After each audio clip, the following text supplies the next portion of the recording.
শারজায় তৃতীয় টি-20তে সংযুক্ত আরব আমিরাতের কাছে 7 উইকেটে হারে লিটন দাসরা। আগে ব্যাট করে 9 উইকেটে 162 রান তোলে সফরকারীরা। জবাবে 5 বল হাতে রেখে জয় নিশ্চিত করে সংযুক্ত আরব আমিরাত। Report SM. আশরাফের।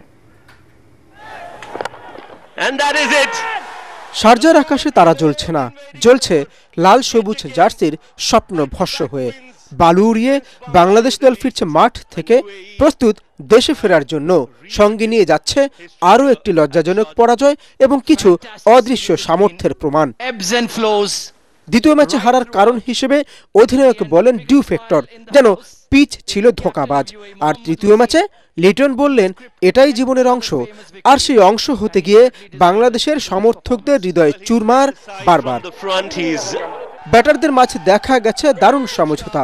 একজন আউট হলেই আরেকজন নিশ্চিত করছিলেন, ভাই আপনি একা লজ্জা নেবেন কেন, আমিও যাচ্ছি।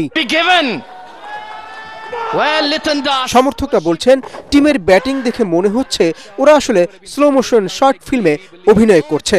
কারো কারো দাবি খেলোয়াড়দের চোখে ঘুম ছিল আর বোলারদের হাতে কোমলতা। 84 রানে 8 উইকেট হারিয়ে দল তখন 100-র নিচে অল আউটের সংখ্যায়। শেষ পর্যন্ত জাকের, হাসান আর শরীফুলের দৃঢ়তায় মান বাঁচানোর ইনিংস। কিন্তু ক্রিকেটীয় ঐতিহ্যে পিছিয়ে থাকা বিশ্বের অন্যতম দুর্বল দলের ব্যাটাররা শেখালেন কি করে টি-20 ক্রিকেটটা খেলতে হয়, কিভাবে বুক চিতিয়ে প্রতিপক্ষকে ঘুরিয়ে দিতে হয়।